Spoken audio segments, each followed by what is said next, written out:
देखिए super prime time की इस वक्त की बड़ी खबर यही जिस पर इस वक्त पूरी दुनिया की नजर टिकी हुई है। ईरान में सलामती की दुआएं मांगी जा रही हैं ईरान के राष्ट्रपति इब्राहिम रईसी के लिए, क्योंकि अभी तक उनसे संपर्क नहीं हो पाया है। उनकी सलामती की कोई जानकारी सामने नहीं आई है कि वो सही सलामत हैं, कहाँ हैं, ये जानकारी सामने नहीं है, क्योंकि जहां हेलीकॉप्टर क्रैश हुआ है ग्राउंड जीरो पर रेस्क्यू टीम अब तक नहीं पहुंच पाई है। तो बड़ी खबर इस वक्त की आपको बता दें, हेलीकॉप्टर क्रैश की सटीक लोकेशन मिल गई है, जानकारी मिल रही है। जोल्फा के जंगल में हार्ड लैंडिंग हुई, ये बताया जा रहा है। राहत और बचाव टीम रवाना हो गई है, लेकिन राहत और बचाव टीम अभी जहां साइट है, क्रैश साइट, वहां तक नहीं पहुंच पाई है। समय बहुत इंपॉर्टेंट है क्योंकि राहत और बचाव की टीम के वहां पहुंचने के लिए इस वक्त मौसम खराब है। विजिबिलिटी यानी कितनी दूर तक आप देख सकते हैं, क्योंकि कोहरा होने की वजह से विजिबिलिटी बहुत कम है। शाम का समय है ये, और इस वजह से कहा यह जा रहा है कि बहुत मुश्किल है इस वक्त वहां तक पहुंचना जहां क्रैश हुआ है। पहाड़ी इलाका है। एक और बड़ी खबर आपको बता दें, क्रैश साइट पर रेस्क्यू ऑपरेशन तेज कर दिया गया है। एक और बड़ी खबर आपको बता दें, रेस्क्यू ऑपरेशन जहां पर चल रहा है वहां पर क्रैश साइट पर रेस्क्यू ऑपरेशन को तेज किया गया है। क्रैश साइट पर 8 एम्बुलेंस भेजी गई हैं, तो ऑपरेशन तेज किया जा रहा है। वहां पर टीम्स पहुंच रही हैं, सेना का इस्तेमाल किया जा रहा है, ड्रोन का इस्तेमाल किया जा रहा है।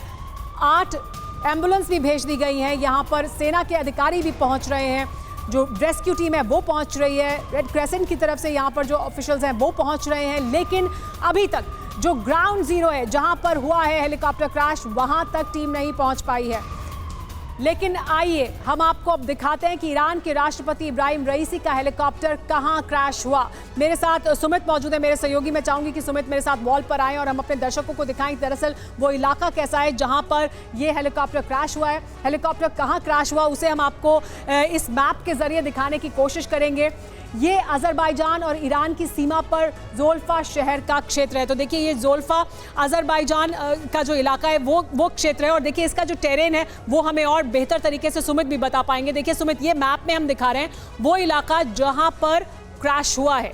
देखिए सबसे इंपॉर्टेंट बात यह कि ये इलाका सुमेरा करीबन 600 किलोमीटर दूर है तेहरान से, और अजरबैजान के भी इलाके में यहाँ पर कोई नो मैन्स लैंड है। दरअसल ये लैंड वो है जो पूरा पर्वतीय इलाका है जहाँ पर बहुत कम पॉपुलेशन है। यहाँ पर लोग आपको देखिए सुमित, ये जो पूरा इलाका दिख रहा है, देखिए ये जो घना आपको इलाका दिख रहा है, ये जंगल का इलाका है, जोल्फा जंगल का इलाका। तो देखिए जहाँ डैम बना है उसके आसपास का ये पूरा इलाका जिसे आप डार्क कलर में देख रहे हैं, दरअसल ये जंगल का इलाका है, ये पहाड़ी इलाका है, जंगल का इलाका है। और इसी इलाके में, इसी जोल्फा इलाके में जो हेलीकॉप्टर है उसने क्रैश किया। और देखिए जब हम और पास जाते हैं तो आपको सुमित बेहतर तरीके से बताइए। देखिए सुमेरा, सबसे बड़ी दिक्कत क्या आती है रेस्क्यू ऑपरेशंस के अंदर कि आपको जब आपके पास संपर्क नहीं होता, चाहे वो एटीसी का हो, सैटेलाइट फोन का, तो आपको लास्ट लोकेशन से आइडेंटिफाई करना होता है, और लास्ट लोकेशन इस एरिया में कहां पर आके ड्रॉप हो गई ये नहीं पता लग पा रहा। और सबसे इंपॉर्टेंट बात ये, क्योंकि मैं आपको बता रहा था कि बहुत घने जंगल है और एक बाउल की तरह ये पूरी शेप है जहां माउंटेन्स के बीच में ये घने जंगल पड़ते हैं। देखिए तो क्योंकि ये कहां गिरा है, देखिए ये ट्रायंगल जैसा दिखाई दे रहा है इलाका, लेकिन आपको जो ये इलाका दिख रहा है यहाँ पर मैप में, अगर आप इसको एक्चुअल ग्राउंड जीरो पर जोग्राफिकली अगर आप इसको समझेंगे भूगोल के हिसाब से, तो ये बहुत बड़ा इलाका है। ये बहुत बड़ा इलाका है, इसमें घने जंगल है, पहाड़ी है, और इसमें कहीं पर क्रैश हुआ है। बिल्कुल कहीं क्रैश हुआ। और सबसे इंपॉर्टेंट की जो इसकी आप कह सकते हैं कि विजिबिलिटी है बहुत ज्यादा कम है सुमेरा। यहाँ पर रेस्क्यू टीम्स को ग्राउंड पर उतरकर ही कुछ दिख पाएगा, क्योंकि सैटेलाइट हो, ड्रोन्स हो, हेलीकॉप्टर्स हो, यहाँ पर ऑपरेट नहीं कर पा रहे हैं, क्योंकि मैं आपको बता रहा हूँ 5 मीटर से भी ज्यादा का वो देख नहीं पा रहे हैं। तो ऐसे में ग्राउंड जो रेस्क्यू टीम होगी वो जब तक इस लोकेशन में नहीं पहुंचेगी तब तक इस हेलीकॉप्टर के बारे में नहीं पता लग पाएगा, और ये भी नहीं पता लग पाएगा कि आखिरकार रईसी किस हालात में है, उनको चोट लगी है, क्योंकि क्रैश लैंडिंग में अक्सर ये होता है, पॉसिबिलिटी बहुत ज्यादा हाई होती है सुमेरा कि चोट लगती है, आपको इंजरी होती है, और इंजरी के साथ साथ जब हेलीकॉप्टर गिरता है तब आप किस तरफ गिरेगा, किससे टकराएगा, ये भी बड़ी पॉसिबिलिटी होती है। और क्या ये जो इलाका है यहाँ पर फर्स्ट रिस्पॉन्डर्स का पहुंचना भी मुश्किल है। यानी अगर ऐसा इलाका हो जो रिहायशी इलाका हो या आसपास कोई आबादी हो तो लोग पहले पहुंच जाते हैं रेस्क्यू टीम से पहले, लेकिन ये एक ऐसा इलाका, ऐसा लगता है मुझे सुमित कि यहाँ पर फर्स्ट रिस्पॉन्डर्स भी शायद नहीं पहुंच पाए। मैं आपको वही बता रहा था कि पूरे माउंटेन्स इलाकों के बीच में एक बाउल है, एक वैली टाइप है, और इस वैली के अंदर ढूंढना, और जब घने जंगल हो, आपके पास फॉग बहुत ज्यादा हो, विजिबिलिटी बहुत कम हो, ऐसे में रेस्क्यू टीम किसकी मदद लेगी?